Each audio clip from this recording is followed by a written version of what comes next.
Now we've got reaction. So first, Powell responded very short, since we're talking about him. He said this, very, very short. He says, basically, I don't want anything to do with this. Can you just decide this for me? Because I'm pathetic. He says, the Board of Governors and the Federal Reserve System, we respectfully submit this response to the motion by Lisa, which we read yesterday, for a TRO to stop Trump from removing her.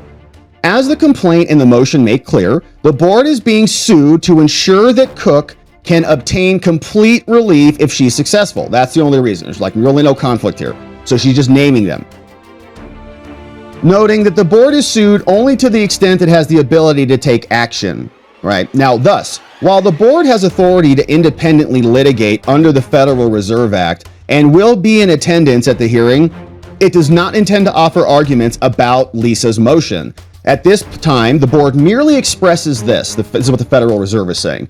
It says this, our board, we express its interest in a prompt ruling by this court to remove the existing cloud of uncertainty and its intent to follow this court's orders. So that's about it from them. Now, Trump is responding to Lisa's filing, and if you missed it, we read through her filing yesterday. This is the response to that. Here is what we've got.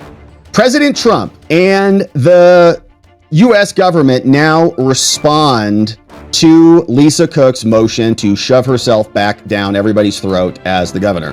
Here, the Trump DOJ says, the Federal Reserve Act empowers the President of the United States to appoint, by and with advice of the consent of the Senate, the members of the Board of Governors, U.S. Code. Those governors serve for fixed terms, unless sooner removed for cause by the President. See, that's in quotes right there, which is because that is the statutory text. That is the actual law.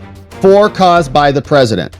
The statute, thus, is very clear, expressly contemplates that even setting aside his Article 2 authority over principal officers, okay, the president runs the executive branch. So if you're going to be executing the law of Federal Reserve, we're going to just withhold that. We're going to say we've got Article 2 powers, which are even more powerful than this statutory power because it's constitutional.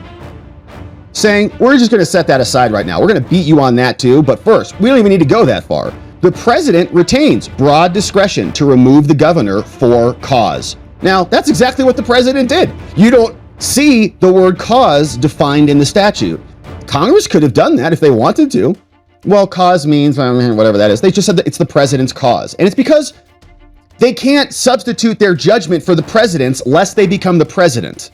So this is a logical way to write and structure the laws.